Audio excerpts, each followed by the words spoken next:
Alrighty, everyone, welcome back. This is Tavis Killian and Anthony McDaniels bringing you another episode of the Wacky World of Energy. Today we are recording on the 23rd of May, and I don't know how you find these articles.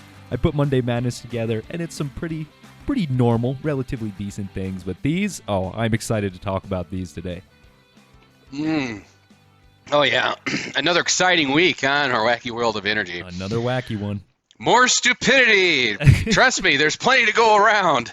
There is plenty of stupidity to go around. Our fearless leaders in Washington charge the way. Dun, dun, dun. We're going to be here to save the American consumer. Oh, are they? Because it seems like it's doing the exact opposite so far. Oh, my God. What's our first brave headline of what our Washington lawmakers and fearless leaders are trying to do? What's that White House up to now? Well, we've been talking about it in recent weeks, alluded to it a little bit, especially the East Coast diesel demand is tight because distillates are tight. So that, of course, is the newest problem. We need diesel. We need maritime shipping. We need trucks to move.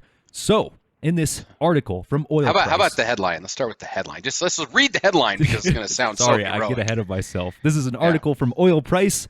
Biden could tap diesel reserve in a bid to ease the fuel crunch. Now, this was released on May 23rd. Pretty standard playbook move by now we've seen. Just tap into the reserves, pull out. But the difference here is that in terms of refined diesel, Northeast Home Heating Oil Reserve contains just 1 million barrels of diesel. Okay, now hold on a second. We got to remember, we got to frame everything up for our audience, I set it up bad. It's worst case from my perspective. No. But let's start with how much distillate inventory do we have in the country right now? And that's at near a 17-year low at the time. It is, 105 million barrels? I think even less. I mean, I've just released the Thirsty Thursday report. Go to www.rarepetro.com to look at that. But it looks like the most recent numbers, 105 as of the 13th. But I think it's a little bit lower now by at least a million. How many days of supply does 105 million barrels of distillate give us in this country? Well, the EIA also has that chart. Be sure to throw it up on the screen right now. But it's looking like no more than 28 on the south side of 28. 28 what? Days? Days. 28 days of distillate, total distillate supply. Oh, my. So, let me get this straight. 105 million barrels of distillate inventories in this country. It gives us 28 days of supply, not even a month, right? And Biden could release 1 million barrels of diesel. I scratched that itch for a couple of days, but not much more than that. Analysts warn that tapping the reserve will not solve tightness in the market. I wonder how much of these people get paid to come out with statements like that. Slapping a Band-Aid on this doesn't do anything. Analysts? I mean, we might as well be analysts, Tavis, because we came to that conclusion in about, T-minus 30 seconds? Easily. When we were looking, on 1 million, that number sounds small. Well, let's refresh. What is the Energy Information Administration, the government, under the purview of the Energy Secretary, who sits at the table with the president?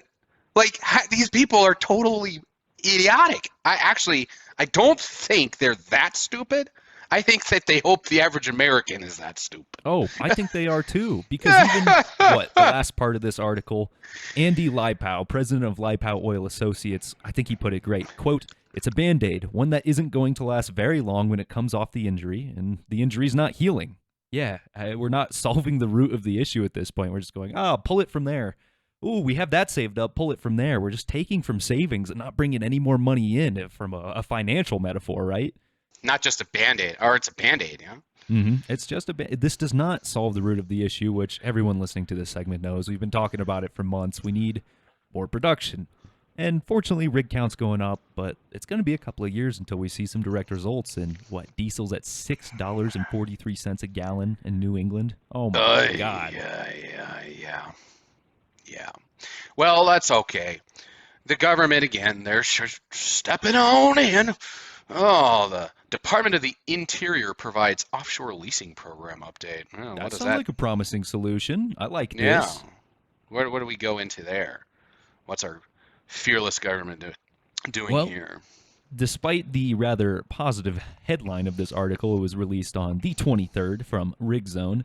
The Department of the Interior will release the proposed program, the next step in the 5-year offshore energy leasing process, by June 30th. So they're saying, hey, end of next month, we will have the report ready. But also in the same article, it says, quote, this is from, I believe, Deb Howland. Well, no, this is the statement from the DOI. Quote, the previous administration stopped work on the new 5-year plan in 2018, so there's still Let's a lot of blame catch up somebody to do. else. Already, right? We plan to have this ready by next month, but just know, if it doesn't happen, it was those guys. So Yeah. I imagine this will go the same way as the federal leasing thing, where we probably won't see an update for at least half of a year, if not a full year, and then the solution will probably be to charge higher royalty rates again. Yeah. Following Hallen's confirmation, National Ocean Industries Association President Eric Melito said, quote, the Interior has had 16 months to fulfill its statutory obligation to develop and maintain an offshore oil and gas leasing program, and it has failed. I think that's a little bit more on the nose than, well, the guys before us, they didn't finish their job, so it's not our fault. Mm-hmm. You've had 16 months, you nincompoops. Mm-hmm. What do you mean it's not? At some point, whatever the previous, own it, man. What's wrong with you? He goes on further to say, and I agree with this as well, no other administration has failed in this way. Until now, every administration, whether Democrat or Republican, has recognized the critical strategic advantages of continued U.S. offshore oil and gas production that are achieved through an uninterrupted national leasing program. Melito added in a statement sent to RigZone. This continues, quote, the intentional obstruction and delays in U.S. energy development that we are now witnessing have devastating consequences for Americans at the gas pump, our national security, global geopolitics, our near and long-term energy security, and high-paying jobs across the country, he continued. RigZone asked the Department of the Interior if it had any comment on Melito's statement. Basically, crickets. They didn't have anything to add. Well, we already told you what our statement was. Your statement is pathetic. Absolutely pathetic. Let's just blame everybody else. The blame game. I agree with this Eric fellow, because the quote just before that talks about Haaland, speaking for the DOI, as we take this next step, we will follow the science and the law as we always do. For me, of course, it's the fact that science is listed first, alluding to the primary stressor of climate change. So, yeah, he's probably right. Follow whatever you want. You're still using the hydrocarbon. Yep. And if you need to use it from somebody else, well, that makes you subject to what they prefer. But the solutions don't stop there. Not only have we looked at diesel or offshore environments, but we got to touch on gasoline, right? Yeah. This next article from the Washington Times, title, House Democrats narrowly passed gasoline price gouging bill despite 4 defectors. Now, this was published on May 19th, so that was what, last Thursday? Friday? Something last like that. Thursday. Yeah. And it's headed to Senate soon, right? Yeah, they're expecting it'll probably fail in the Senate. You have some moderate Democrats in there, and it's probably not going to get passed through. The reason we really bring this up is because this is the kind of conversation that's starting to happen. Oh, the government's going to step in and help the consumer, and now we're going to go after those evil companies that are price gouging, blah, blah, blah. It's such a freaking joke because, look, hey, there's a gas station down the road from me. It's a real small mom and pop gas station, okay? They don't have much for a convenience store area. And their gasoline for the premium is almost $1 a gallon more. Ooh. If I don't, then 5 miles down the road. Yep. At a more chain gas station. Not a Chevron either, but just one of those chain gas stations like a Murphy or a Maverick or something. Look, if I don't want to go to the quick corner and pay the $1 more, I won't. Mm-hmm. But if you go after price gouging concepts, I mean, historically, that generally just creates more shortages. So hopefully, yes, they are right here in this Washington Times article, and it's been covered in all the mainstream media outlets. Yeah, it will fail in the Senate. That being said, these conversations, could whip back up if fuel prices get even worse and people get more desperate in Washington to seem like they're coming to the rescue of the consumer. When, so what are they really doing? What are they really doing? Just creating more bureaucracy if they try to pass crap like that, and that just creates more problems. This article also talks about that the White House revealed this week, so this was, the last week, the week of May 15th or whatever, that it will ease some economic sanctions on Venezuela. No, we're real worried about finding supplies if we're going to start getting buddy-buddy with them. Venezuela. On to the next. There's an oil price article from May 22nd. Geopolitics takes a backseat as Biden drops sanctions on Venezuela. Rumors that the U.S. would lift sanctions against Venezuela in order to halt the oil price rally have been circulating since Biden sent a delegation to Caracas in March. The U.S. has now officially begun easing sanctions on Venezuela, a move that is driven by a desire to reduce gasoline prices. Venezuela has expressed its desire that all sanctions be lifted and continues to work closely with Iran to rebuild its oil industry, despite Iran also being under sanctions. Dun, dun, dun. So it seems our sanctions are mostly ineffective at this point? Yeah. I mean, in this article here, we scroll down a little bit. Despite ongoing sanctions, Venezuela has been trading oil products with the U.S. sanctioned Iran in recent months using discrete shipping methods. Venezuela has also increased its oil exports to China, so newsflash, their crude's already on the global market, you geniuses. And I just don't see them giving us the sweetheart discount for the Western Hemisphere if we lift our sanctions on Venezuela. Yeah, so let me get this straight. We are proposing that we lift our already ineffective sanctions in hopes that they are nice to us? Is that our best plan? Hey, you know what? We can all be friends again. No. No. These guys don't care about you or your sanctions. Sounds like a familiar story now, doesn't it? Yeah. More and more people fitting into that population. Oh, gosh. Countries, I should say. Yeah. As the U.S. slightly eases its sanctions on Venezuela, it suggests greater potential for the country's oil industry. Having boosted output and exports in recent months, it will likely build upon its existing relationship with U.S.-sanctioned Iran to develop more trade routes and get ready to boost supply if greater allowances come into place. Oh, well, whatever. So, right. Greater supply to what? The U.S. dollar-backed system? Oh, yeah, whatever. I have no idea. I don't see us getting. I don't see us getting the sweetheart discount over here. No. I think them just all laughing at us. Oh, look, they tried to sanction us. We didn't listen to it, and now they're going to say, "Hey, guys, we'll lift our sanctions."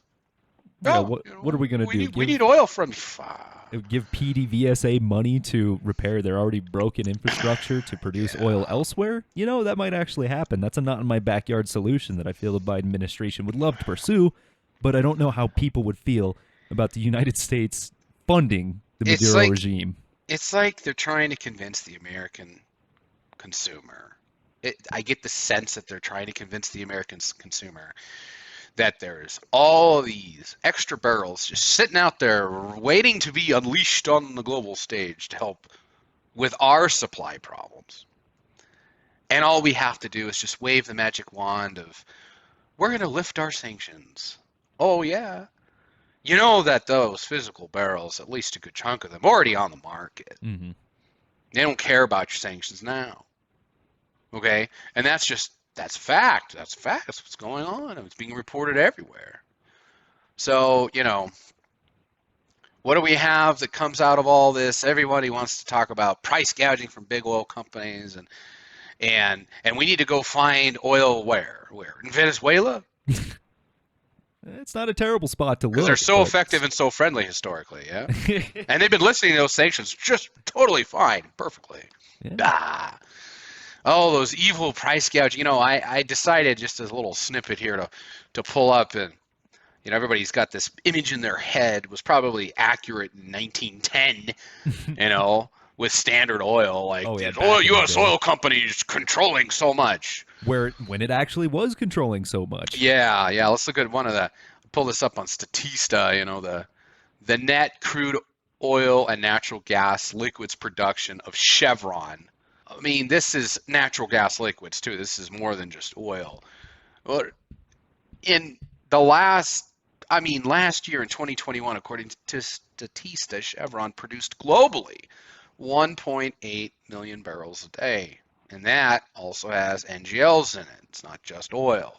So of Mhm. oil production would be smaller number than that. And of that 1.8 million, reminding everybody that global oil demand alone is around 100 million barrels a day. One of the big oil companies doesn't even produce 2% of that. Mm. Okay? And of what they did produce, less than half of that was from the United States. So you've Jeez. got what are you going to do? This whole narrative, this big oil companies are the only company big enough in this planet to really influence prices and supply is Saudi Aramco, and that's Mhm. pretty much a country. You're negotiating with a country, okay? Yeah. So there you go on that. And so where do we circle the wagons around in the geopolitics here is we have this Reuters article, Tavis. What's this headline say? Mm, For Russia. Oh, the Russia one. Let's see. Get into my tab. This headline, Reuters, published May 23rd. Russia wants to set up joint oil and gas refineries with Brics countries, a minister says. And for those of you who may not be aware, Brics, that's going to be Brazil, Russia, India, China, and South Africa, some of which already getting very comfortable in business relations. Yes. Yeah, they're all already pretty much trading with each other. It's U.S. sanctions aside, anyway. Mhm. Yeah, this article says, very short one. Russian Industry Minister Dennis on Monday called. I'm gonna go back and do that. Mantarov. Well, let's say, hey, Russia's coming out and saying we're going to coordinate with refining. For those of you who don't know, one of the our U.S. refining system is heavily geared towards needing heavier crude for its operations. This is why they're talking with Venezuela to get some of that Venezuelan heavy crude. A lot of our WTI sweet light oil that comes out of the shale basins in the mid-continent, our refiners they're not really, a lot of that gets exported to be made into gasoline in places like Asia right now. Mm-hmm. So what are they talking about doing? Talking about coordinating global refining as a cartel, at least for their centric Brics situation. That's another way to kind of cut off the effectiveness of a lot of our oil production is that light sweet stuff that comes from those shale wells, yeah? Mm-hmm. And that needs to be sent somewhere else, most of it, to be refined into gasoline. And we could do it here, but to do that would require a lot of retooling at a lot of costs, and to do it in any decently reasonable piece of time, less than years, you would probably need a lot of red tape cut bureaucracy that gets out of the way. Yeah, maybe it'll happen, but I don't see any signs of that happening right now. So, and this is all in the backdrop that Saudi Arabia said that they're just fine with. This just came out here May 23rd today. I saw an article. I think it was from the Epoch Times, but you'd probably be able to find it wherever you go looking, searching after you hear this episode. Is that Saudi is fine with having Russia be in the still be part of OPEC Plus. Yeah, You're still makes part of sense. the cool kids club, Russia's guys. been there. Russia hasn't sanctioned anybody. They haven't made it hard for other OPEC countries. And what do we have? All these sanctions on Russia. What's our ruble update, Tavis? Oh, good God. I was just checking this morning because I saw an article that, it's better than numbers. The headline just said the Russian ruble up to 5-year highs. And I'll see if I can't find that chart and put it up after the fact. But things have not been this good since, I think, May of 2018. So Russia's best economic decision in the past 5 years was having secure energy resources that the world needed, and then it was able to do whatever it wanted because it knew it had what everyone else wanted, which is energy. So it's almost, I think it's actually doubled in value since the start of the invasion. Man, it's wacky world of energy. It's a wacky world. We say they can't do it, and they're making a pretty penny doing it.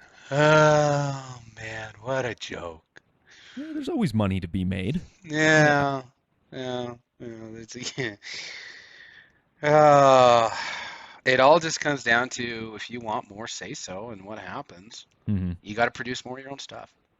Which, it looks like, if we got another article here, banks are ready to show, especially Texas, that they are ready. They want to produce because they know it's going to mean money for them. So banks rush to assure Texas that they like oil and gas. An article published on the 20th from Oil Price. Yeah. Mm-hmm. We've got first paragraph here. More than 24 banks and other financial firms have declared themselves as non-hostile to the Texas energy industry after the state went after the financial industry, threatening to shut off its access to the Texas financial system. That's a reference back to, I believe, a policy that who's the governor there? Wheelchair fella? Is it Abbott? Yes. It's a defining feature, but I think Abbott said if banks are not willing to work with conventional energy, then there's certain strings that they can pull to get that bank out of the state because they only want people who are there to support one of their greatest industries. Yeah. Thank God for Texas. If it wasn't for Texas, who knows how perilous the United States situation would be with regard to I mean, you got to have both sides, right? You got to have two extremes to balance it out somehow, display some gray in the middle. And the thing of it is that the extremes are pretty much narratives that are built to garner off of people's fears of things. You know, I mean, that's just what you see all over the place. Look, here's the reality. We go over it time and time again. You're using the hydrocarbon every single day. Whether you own a gasoline-powered vehicle or not, you're using it. And everything you touch, everything you use, everything you interface with, especially technology products. You want to sit there and go on social media and talk about how evil oil and gas is. You're tapping on a phone that has hydrocarbons in it. Mm-hmm. It's a freaking joke. Utilizing electricity that if the sun isn't shining and the wind isn't blowing is being powered with, more likely than not, a hydrocarbon source. Possibly nuclear. But more likely than not coal or gas. So the reality is, that's reality, guys and gals. That is reality. You're using hydrocarbons anyway. There's a lot of people that make a lot of money by selling their oil and gas to everybody else. And it yields them a lot of control. Mm-hmm. Right? And so here we are, yet again, worried about shortages. And what do we want to do? Release this, release that, which buys you days, maybe. And then we want to talk to all these people. We'll lift the sanctions. We'll work around with you. And their crude's already on the market anyway. Will it release a little bit more? Probably. Will it get a little bit more to us? Likely. But at what cost? Because people are basically flaunting the U.S. sanction system right now. And the EU. And what's happening is these countries are still trading with each other. The energy is still flowing. All these things are still, everything you were trying to do without, doing a physical war directly, it's not working. And the only chance it had to work probably would have been to be very aggressive very quickly. That window has passed, and we're just in a situation right now where everybody's over there trying to point fingers and place the blame game, and it's big oil, it's Putin, it's this, it's that. I mean, I had to just tell these people that we found a huge oil deposit underground in Mars, right? Because they can blame the Martians or whatever. I mean, it's just a joke, the blame game. It starts with acknowledging you use hydrocarbons, and you use a lot of them. You can't blame other countries for the reality that you consistently use these things.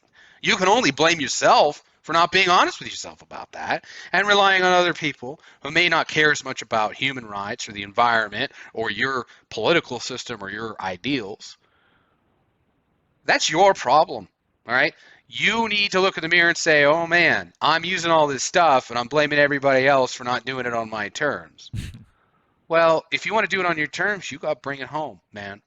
And so let's continue to just try and do that. Tell people, our listeners, tell people that you talk to in your friends and family network. You use oil and gas every day. It's all around you. Be honest with yourself. That's what you're doing. You want to blame everybody else. You know what? The actions of Maduro, the actions of Putin, the actions of Tehran, the actions of Beijing, all these things, yes, they complicate the scenario for us. But the reality started as you're using hydrocarbons anyway. You're using a global supply chain anyway. And if you want to not be as dependent on that system, you need to start looking at what you can do to produce your own stuff. Your own stuff. Until you get to that reality of that's where we have to start building back, the rest of this is just a joke. And it's not going to help anything. It's just going to be a bunch of political posturing. At the end of the day, the consumers, I would venture to say, will care little about all the valiant pledges that any administration made if they can hardly afford to heat their home and fill their gas tank. Exactly. They're going to want to change out the people that are leading, quote unquote, and they can't afford to live the way they're used to. So, I think with that, we can probably wrap up this week's episode. Until next week, right? Yeah, sounds good. And I know we spin a lot of doom and gloom, and sometimes we mention the worst case scenario, but I'd like to close it out with this one small quote from the article we just went with. Maybe not everyone has their head screwed on straight, but one small asset manager based in Dallas actually responded with hell no when asked if he was boycotting the oil industry in Texas. So there are the people out there that you can be excited to work with, find opportunities with, and maybe we come out on the other side of this thing with a little more money, a little more knowledge, and can make the best of a bad situation. But until then, keep yourself learning and go to www.rarepetro.com for a ton of great content that'll get you well-rounded and up to speed so that you can have these conversations with people in your family or even at the office. But I've gone on long enough already. This has been Tavis Killian and Anthony McDaniels with Rare Petro, and until we see you next week, take care, everybody. Thanks, Tavis.